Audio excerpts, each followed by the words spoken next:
السلام علیکم ناظرین، ڈاکٹر دانش ریئل فوکس کے ساتھ حاضر ہے۔ اس وقت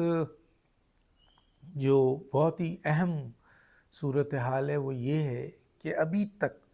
حالانکہ الیکشنز کا اعلان ہو چکا ہے، چیف جسٹس صاحب نے کہہ دیا ہے کہ الیکشن جو ہے وہ اپنے وقت پہ ہوں گے اور کوئی اس میں دو آگے پیچھے نہیں ہوگا، لیکن اس کے باوجود سیاسی جماعتیں، تجزیہ نگار، اینکرز، میڈیا پرسن، مختلف ممبر پارلیمنٹ، مختلف منسٹرز، مختلف لوگ، ایون الیکشن کمیشن کے بھی کچھ لوگ، وہ ابھی بھی تذبذب کا شکار ہیں، کچھ نہیں پتہ الیکشن ہو نہیں ہو۔ بہرحال اب الیکشنز 8 فروری کو ہے، الیکشن ہوتا ہے نہیں ہوتا ہے، سیاسی جماعتیں جو الیکشنز کا پروسیس ہے اس کو وہ بھی نہیں کر رہی ہیں، نظر نہیں آ رہا ہے، ماں سوائے P M L N elections کے حوالے سے الیکشن سیل بنا چکی ہے، اسحاق ڈار صاحب کو چیف بنا دیا ہے۔ پیپلز پارٹی کا ایک بڑا کروٹ سامنے آیا ہے کہ کل پیپلز پارٹی بلاول بھٹو کو وزیر اعظم بنا رہی تھی، پیپلز پارٹی جیت رہی تھی اور کہہ رہی تھی کہ ہم پورے پاکستان میں حکومت کریں گے، پھر بیچ میں گیپ آ گیا اور پھر پیپلز پارٹی بالکل ہی ڈیفینسو ہو گئی اور اب دوبارہ پیپلز پارٹی اور آصف زرداری فرنٹ پہ آئے ہیں، لیکن سیاسی ایکٹیویٹیز کہیں نظر نہیں آ رہی ہے۔ خاص طور پہ ایک بہت بڑا مسئلہ ہوا اسرائیل اور فلسطین کا، اور اس سلسلے میں پاکستان کیا پوری دنیا جو ہے وہ اس میں لپیٹے میں آئی ہوئی ہے۔ لیکن بہرحال یہ چیز اپنی جگہ ہے، ایک طرف پاکستان میں دہشت گردی ہو رہی ہے، آپ نے دیکھا کہ میاں والی پہ اٹیک ہوا اور وہاں جو ہے وہ دہشت گردوں کو واصل جہنم کیا گیا، پھر بلوچستان پہ اٹیک کیا گیا اور اس میں فوجی ہمارے شہید ہوئے، اسی طرح مختلف جگہوں پر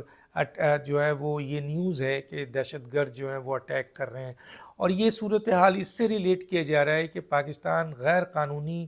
جو افغان یہاں موجود ہیں اور جو پاکستان میں کرائمز میں انوالو ہیں، 70% کرائم میں، ان کو یہ کہہ رہا ہے کہ وہ اپنے ملک جائیں، یہ ان کا پاکستان کا رائٹ ہے، لیکن یہ جا بھی نہیں رہے ہیں اور بڑی مشکل سے جا رہے ہیں، اور اس سلسلے میں پاکستان جب ان کو باہر بھیج رہا ہے، ان کے ملک بھیج رہا ہے، کیونکہ اب کریک ڈاؤن شروع ہو گیا ہے، ان کی گرفتاری ہو رہی ہے تاکہ ان کو بھیجا جائے، اور جس طریقے سے عزت کے ساتھ ان کو پاکستان نے رکھا کسی اور ملک نہیں رکھا، ایران نے تو پہلے ہی نکال دیا تھا، دوسرے ممالک نے، لیکن پھر بھی پاکستان نے یہ بوجھ سنبھالا، اور اب جب کہ یہ خود پاکستان کے لیے مشکلات پیدا کر رہے ہیں، پاکستان میں کرائم کے 70% کرائم، کڈنیپنگ ہے، چوری ہے، ڈکیتی ہے، اسنیچنگ ہے، ڈرگز مافیا ہے، کلیشنکوف کلچرز مافیا ہے، اسلحے کا ہے، اسمگلنگ ہے، فوڈز کی ہے، ڈالرز کی ہے، سب میں یہ انوالو ہے۔ تو اب ان کو بھیجا جا رہا ہے اور کریک ڈاؤنز ہو رہا ہے اور نو کمپرومائز، زیرو ٹالرنس پہ، تو پاکستان میں چند سیاسی جماعتیں جنہوں نے ان کو تحفظ دیا ہے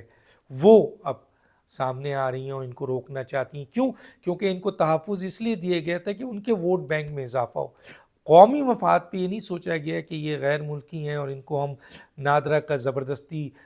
وہ دے رہے ہیں، پاسپورٹ دے رہے ہیں، تو یہ ہمارے ملک کے لیے ایک بہت خطرناک صورتحال ہے، اور ہوا 12,000 آپ کے سے زیادہ جو افغانی جو ہے پاکستانی پاسپورٹ پہ سعودیہ میں حرکتیں کر رہے ہیں، وہاں ان کے سر بھی قلم ہو رہے ہیں، نام آ رہا ہے پاکستان کا۔ یو کے میں گئے بہت بڑی تعداد، اس میں نادرا، ایف آئی اے اور آپ کے پاسپورٹ آفس انوالو ہے، جس میں یو کے کی ایمبیسی نے پاکستان کو، اور یہاں انویسٹیگیشن بھی ہوئی اور اس پہ کب کام ہو رہا ہے،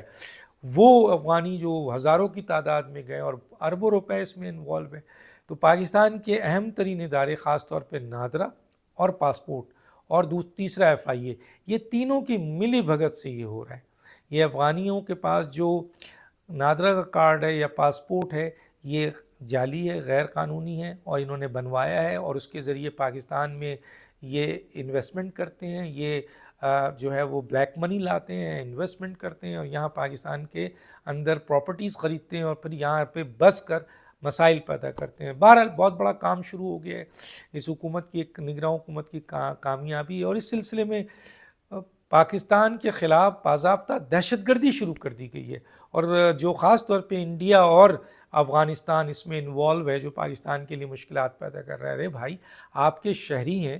آپ اب پاکستان سے زیادہ اچھے حالات ہیں، جب تک آپ کے ملک میں قابضین تھے، پاکستان نے آپ کا اخلاقی ہر لحاظ سے مدد کی، اور اس سلسلے میں نقصان بھی اٹھایا اور 60 لاکھ مہاجرین کا بوجھ بھی اٹھایا. اب جب کہ آپ پاکستان سے اچھے حالات میں ہیں اور خود کہتے ہیں تو پھر اپنی ان شہریوں کو واپس بلائیں، نہ کہ شہریوں کو جب بھیجا جا رہا ہے تو آپ دھمکیاں دے رہے ہیں اور پھر ایسے پلاننگ کر رہے ہیں اور ایسے حالات پیدا کر رہے ہیں جس کی بنیاد پر پاکستان میں دہشت گردی بڑھ رہی ہے. تو اس لیے دہشت گردی بھی ہو رہی ہے، نگراں حکومت ان کے اوپر کام بھی کر رہی ہے،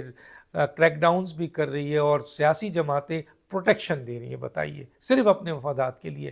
تو اب اس صورتحال میں یقیناً پاکستان کی آرمی، پاکستان کی فوج، پاکستان کی نگراں حکومت، پاکستان کی قوم ایک پیج پہ ہیں کہ ان کو باہر بھیجا جائے. الیکشنز کے حوالے سے سیاسی جماعتوں میں صرف پی ایم ایل این کی ایکٹیویٹیز نظر آ رہی ہے، لیکن بہرحال وہاں پہ بھی بہت بڑے بڑے سوال ہیں کہ 8 فروری تک کیا میاں نواز شریف صاحب ان کیسز سے نکل سکیں گے، نہیں نکل سکیں گے. نہیں نکلیں گے تو کوئی ہوگا اور حکومت کیسی بنے گی. وہ 2/3 میجورٹی مانگ رہے ہیں، یہاں زمینی حقائق بتا رہا ہے کہ کسی کو سمپل میجورٹی ملنے کی امید نہیں ہے. اور دوسری بات یہ ہے کہ عوام اور بزنس مین ڈر رہے ہیں کیونکہ الیکشن ہو رہا ہے، وہ کہہ رہے ہیں کہ پھر وہی چہرے آ جائیں گے. ایک طرف یہ بھی کہا جا رہا ہے کہ الیکشن ہوگا اور بڑے بڑے برج گریں گے اس دفعہ. تو کیا یہ واقعی فیئر الیکشن ہوگا؟ کیا الیکشن کمیشن اور نگراں حکومت کے اوپر جو جانبداری کا الزام ہے مختلف سیاسی جماعتوں کی طرف سے وہ الرٹ ہو جائیں گے اور عین الیکشن کے زمانے میں یا الیکشن کے دن میں فیئر الیکشن کرا دیں گے؟ اگر فیئر الیکشن ہوگا تو پھر تو یہ ممکن ہے کہ بڑے بڑے برج گریں، اور فیئر الیکشن نہیں ہوگا تو پھر یہی برج آئیں گے اور یہی حکومت بنائیں گے اور یہی پاکستان رہے گا اور اسی طرح پاکستان کو یہ لے کے چلتے رہیں گے. تو صورتحال یہ ہے کہ بہت بڑا کیوس ہے. میں ایسا لگتا ہے کہ پاکستان آرمی پہ جو کہ